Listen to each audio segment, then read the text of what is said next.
Warahmatullahi wabarakatuh. Waalaikumsalam. Salam sejahtera semua. Mohon maaf saya baru mati dulu. Jangan sibuk gitu. Jadi pada tanggal beberapa hari yang lalu saya menerima surat pemberitahuan dimulainya penyidikan atau istilahnya itu SPDP. Surat tersebut ditujukan kepada Kepala Kejaksaan Tinggi DKI Jakarta yang atas nama Kapolda Metro Jaya Dircyber, di mana di dalam surat tersebut diberitahukan adanya dimulainya penyidikan terhadap dugaan tindak pidana intersepsi. Intersepsi itu artinya melakukan penyadapan tanpa izin dan atau dengan cara apapun mengubah, menambah, mengurangi, melakukan transmisi, merusak, menghilangkan, memindahkan, menyembunyikan suatu informasi elektronik dan atau dokumen elektronik milik orang lain atau milik publik sebagaimana dimaksud dalam pasal 47 junto pasal 31 dan atau pasal 48 junto pasal 32 Undang-Undang Nomor 11 Tahun 2008 sebagaimana diubah terakhir dengan Undang-Undang 1 Tahun 2024, di mana pelapornya adalah saya sendiri. SPDP ini terkait dengan adanya rekaman dalam kasus yang saat ini bergulir di Pengadilan Negeri Jakarta Selatan dengan terdakwa Nikita Mirzani. Jadi rekaman tersebut dilakukan oleh oknum yang merekam percakapan Ismail Marzuki. Ya, dan itu kami laporkan dan alhamdulillah sudah dilakukan proses penyidikan. Artinya dengan adanya proses penyidikan maka patut diduga dokumen-dokumen yang ada di dalam perkara yang saat ini disidangkan atas nama terdakwa Nikita Mirzani maupun Ismail Marzuki patut diduga itu adalah dokumen yang melanggar hukum. Sehingga saya akan meminta semua bukti-bukti tersebut untuk dinyatakan tidak berlaku dan untuk dinyatakan tidak mempunyai kekuatan untuk proses pembuktian. Jadi sebagaimana di dalam pasal yang saya laporkan, yaitu pasal 47 ayat junto pasal 31 di dalam Undang-Undang Nomor 1 Tahun 2024, dalam undang-undang perubahannya, setiap orang yang memenuhi unsur sebagaimana dimaksud dalam pasal 31 ayat 1 atau ayat 2 dipidana dengan pidana penjara paling lama 10 tahun dan atau denda paling banyak 800 juta. Pasal 31-nya itu pasal 47 ya. Pasal 31 itu setiap orang. Ini Undang-Undang ITE pasal 31 menyatakan setiap orang dengan sengaja tanpa hak atau melawan hukum melakukan intersepsi atau penyadapan atas informasi elektronik dan atau dokumen elektronik dalam suatu komputer dan atau sistem elektronik tertentu milik orang lain. Pasal 2, 31 ayat 2, setiap orang dengan sengaja dan tanpa hak atau melawan hukum melakukan intersepsi atas transmisi informasi elektronik dan atau dokumen elektronik yang tidak bersifat publik dari, ke, dan di dalam suatu komputer dan atau sistem elektronik tertentu milik orang lain, baik yang tidak menyebabkan perubahan apapun maupun yang menyebabkan adanya perubahan, penghilangan dan atau penghentian.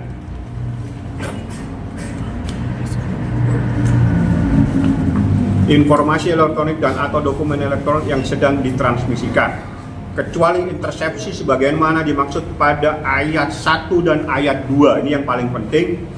Intersepsi yang dilakukan dalam rangka penegakan hukum atas permintaan kepolisian, kejaksaan dan atau institusi penegak hukum lainnya yang ditetapkan berdasarkan undang-undang. Artinya yang boleh melakukan intersepsi, yang boleh melakukan penyadapan itu adalah dalam rangka penegakan hukum atas permintaan kepolisian dan atau kejaksaan. Siapapun yang melakukan tanpa atas permintaan kepolisian dan kejaksaan, maka itu adalah patut diduga merupakan perbuatan pidana. Sehingga semua bukti-bukti yang patut diduga, semua bukti-bukti dalam perkara tindak pidana yang saat ini menjadi terdakwa Nikita Mirzani itu patut untuk dipertanyakan legalitasnya, karena ini prosesnya sudah naik ke penyidikan. apabila sudah naik penyidikan maka patut diduga ada peristiwa pidana dalam proses penyadapan tersebut. Karena pada saat proses dilakukan rekaman, Ismail Marzuki tidak tahu tiba-tiba ada rekaman dan rekaman itu beredar kemana-mana dan itu dijadikan barang bukti oleh mereka.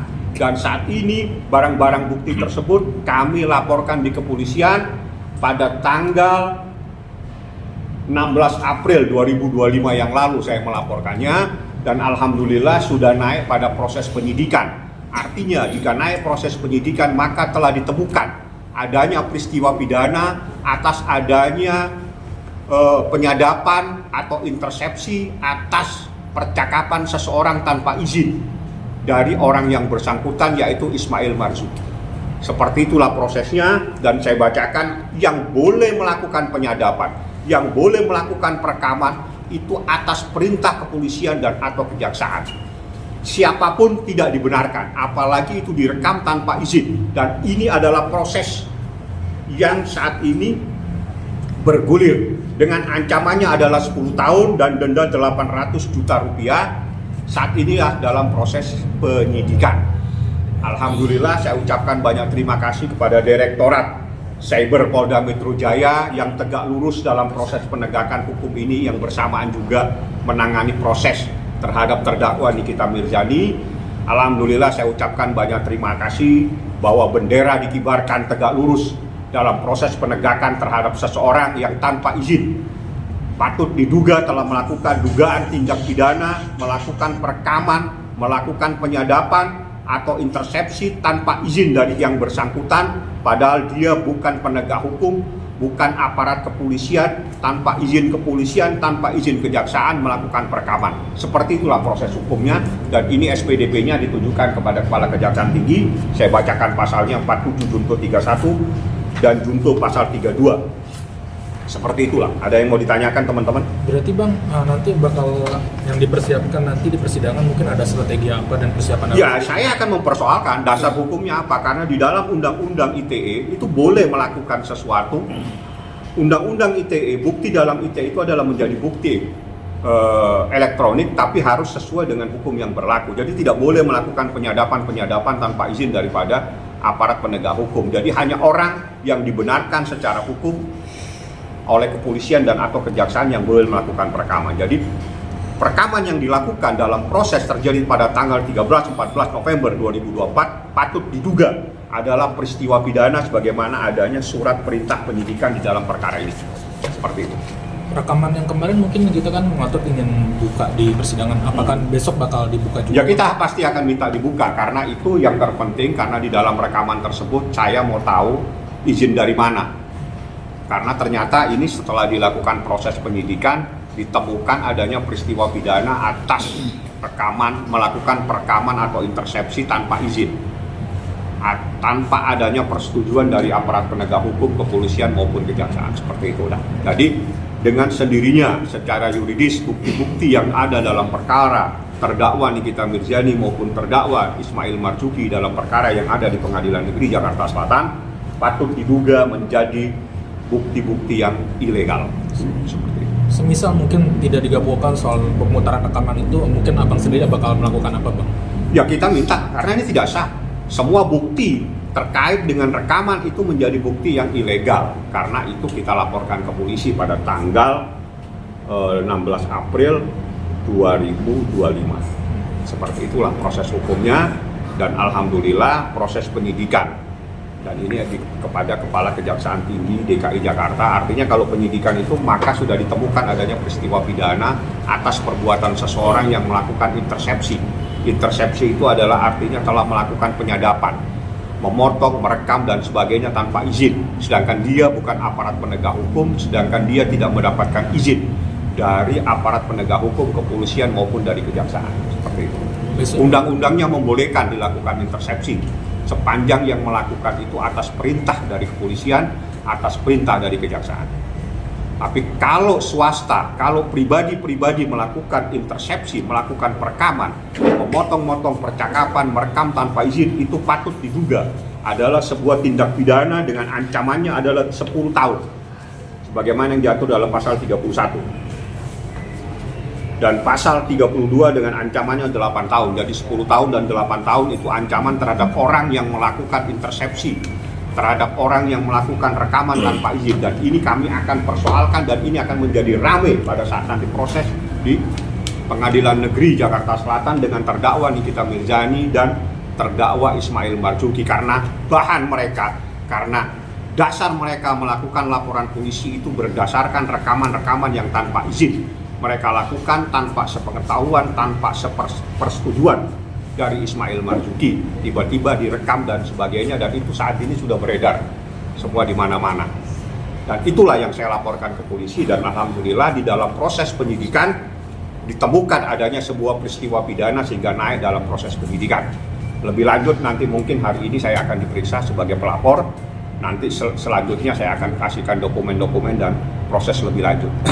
Saya ucapkan banyak terima kasih kepada Direktorat Cyber Polda Metro Jaya yang telah mengibarkan bendera tegak lurus dalam proses hukum ini, karena proses hukum ini bersamaan juga dengan adanya proses hukum terhadap terdakwa Nikita Mirzani dan Ismail Marzuki seperti itu.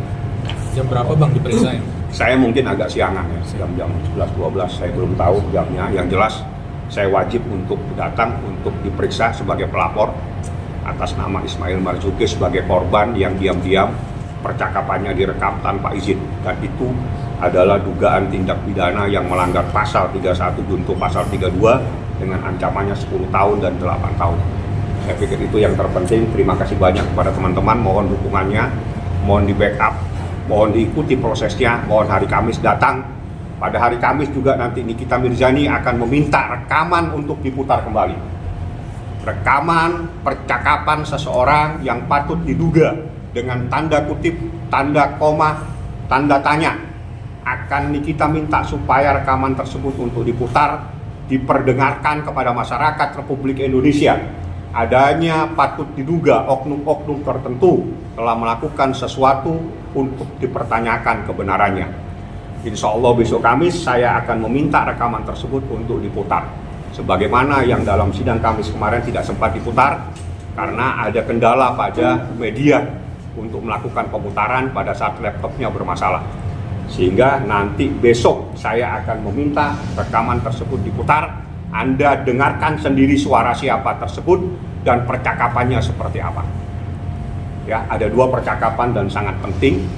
Besok Nikita minta rekaman itu diputar, dan jika tidak Nikita yang akan memutar sendiri di dalam ruangan persidangan dengan menggunakan alat perangkat HP-nya. HP yang akan dia pinjam dengan tim manajemennya dia. Kita akan putar dengan HP-nya dia. Kalau memang diputar tidak diizinkan, dia akan putar sendiri menggunakan media elektronik. Besok mungkin kalau besok sendiri sidangnya agendanya apa Bang? Besok pemeriksaan saksi-saksi. Masih dari saksi JPU Bang?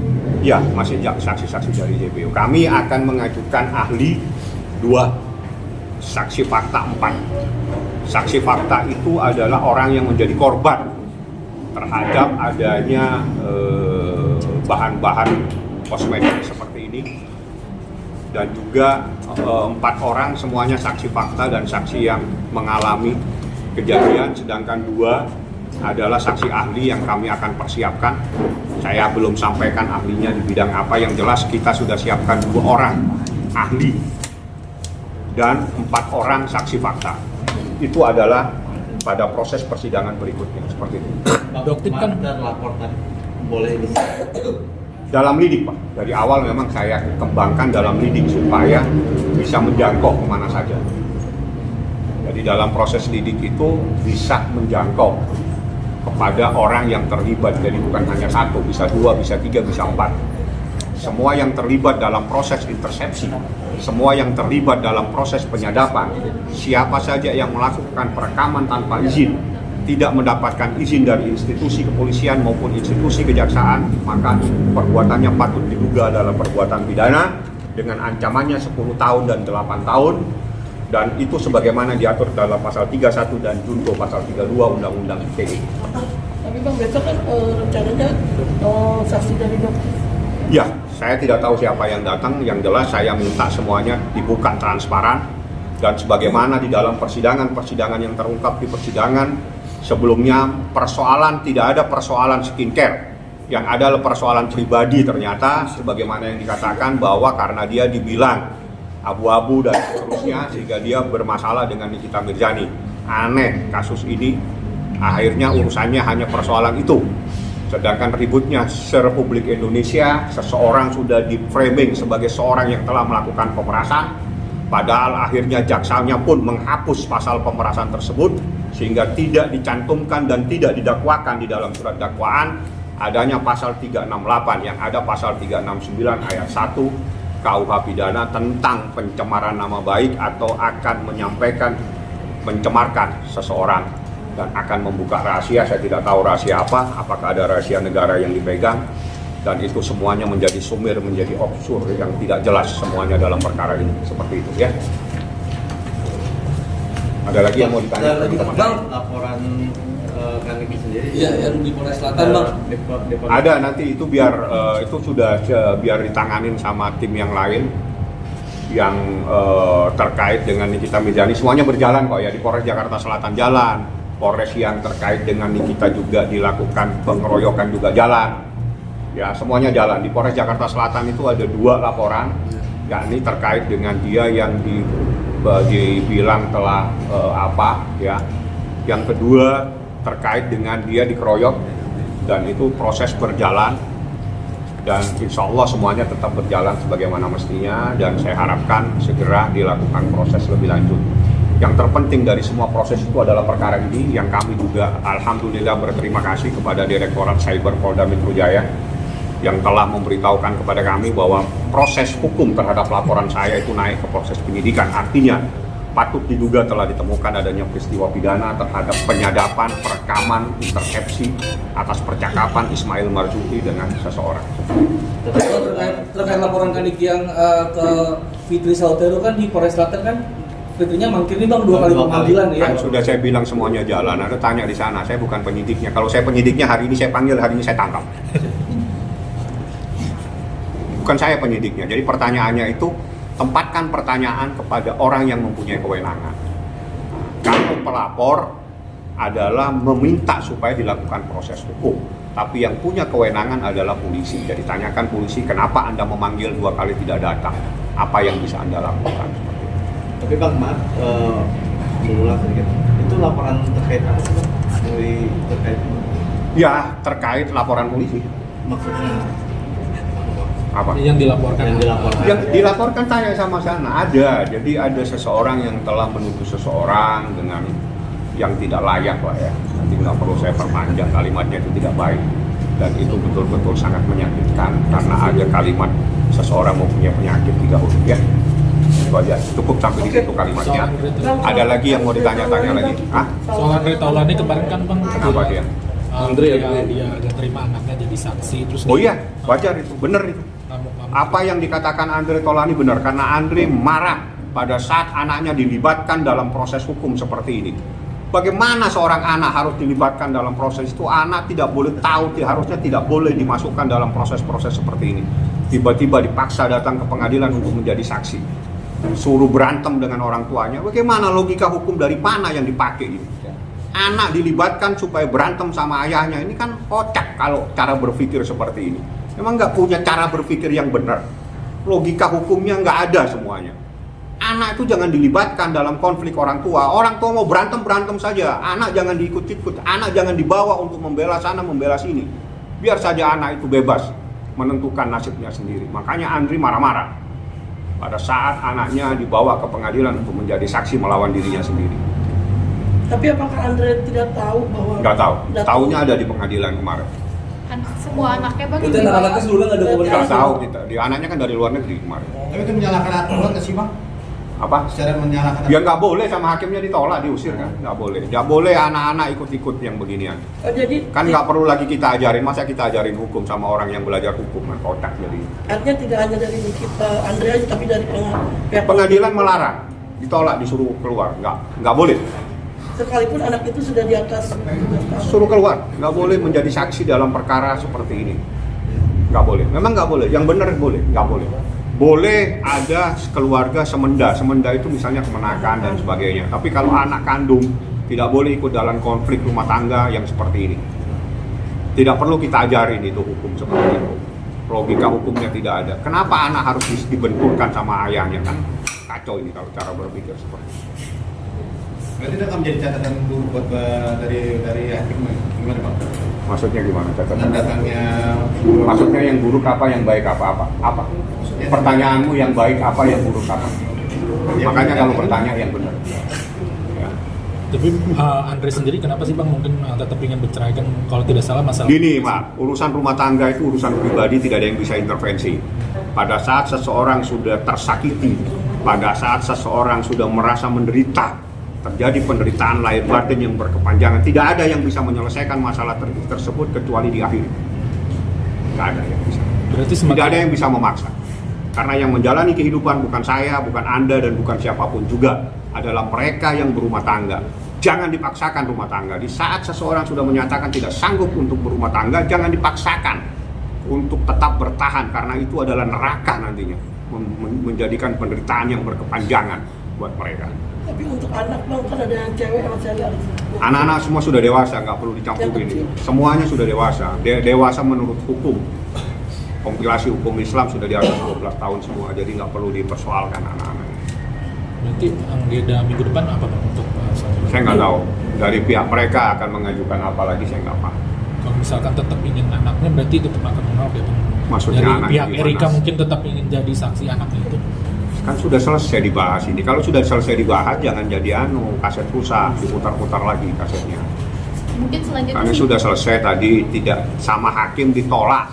Bukan hanya Andre yang sudah menolak dan hakim juga menolak. Tidak boleh seorang anak dilibatkan dalam kasus perceraian. Sehingga hakim bilang, Anda tidak boleh menjadi saksi di dalam perkara ini. Dan itu putusan hakim kemarin. Dan itu yang benar. Jadi tolong lain kali jangan anak dibawa untuk berkonflik dengan orang tuanya supaya berpihak dan melawan orang tuanya sendiri. Logikanya tidak ada kalau cara berpikir seperti ini ya. mungkin sidang selanjutnya apa Bang agendanya Bang? Saya nggak tahu saksi kayaknya. Saksi dari mereka nggak tahu membawa saksi apa, saya nggak paham. Oh, tapi dari terlihatnya dari kedua belah pihak itu memang sama-sama ingin berpisah atau hanya dari Ya kalau orang sudah ngajukan ke pengadilan itu kan inginnya mengakhiri perkawinan. Iya, dari adalah- perempuan dari pihak istri. Kita nggak nyampurin, yang penting hak seseorang itu yang harus dihormati, di mana seseorang menginginkan adanya sebuah pengakhiran sebuah rumah tangga, di mana dia merasa menderita dan tidak mungkin bisa diperpanjang, karena yang terbaik pada saat proses itu adalah mengakhiri sebuah pernikahan apabila memang sudah tidak bisa lagi dipersatukan. Tidak ada yang boleh memaksa sebuah rumah tangga untuk tetap dipertahankan apabila itu menyebabkan penderitaan yang berkepanjangan, yang menyebabkan seseorang akan menderita. Jangan dipaksa. Rumah tangga tidak boleh dipaksa, karena rumah tangga itu adalah dari hati, untuk saling mencintai, saling menjaga dan sebagainya. Manakala sudah merasa tersakiti, manakala sudah merasa terhianati, tidak ada jalan keluar, adalah diakhiri. Ya. Tapi untuk harta gono gini ada Saya nggak nyampurin harta gono gini, karena tugas saya tidak sampai ke sana. Tugas saya membantu. Saya katakan saya bukan pengacaranya dari awal, saya hanya diminta oleh Andre membackup pengacara yang ada, sehingga saya yang memberikan motivasi, saya yang mengarahkan kepada pengacara yang sebelumnya, saya arahkan seperti apa dalam proses hukum ini. Pengacara yang sebenarnya masih ada dan dialah yang bersidang, saya hanya membackup, diminta Andre, abang bantu lawyer yang ada bang, supaya proses ini berjalan sebagaimana dalam koridor hukum yang sebenarnya. Itulah yang diinginkan Andre, sehingga saya turun tangan. Tapi pengacaranya masih tetap ada pengacara lama dan ada tambahan dari saya, jadi tidak ada pengacara baru. Saya bukan pengacara yang baru yang menghilangkan pengacara yang sudah ada. Pengacara yang ada tetap dia menjadi pengacara, hanya tambahan dari saya. Tugas saya membackup pengacara yang ada, membantu dia supaya proses ini bisa berjalan sebagaimana yang diatur dalam kompilasi hukum Islam, sebagaimana yang diatur dalam Undang-Undang Nomor 1 Tahun 2004 tentang perkawinan, seperti itu ya. Oke, makasih Bang. Ya, terima kasih ya. Makasih Terima kasih, Bang. Bang. Selamat pagi semua. Thank you ya. Saya baru nyampe sebentar.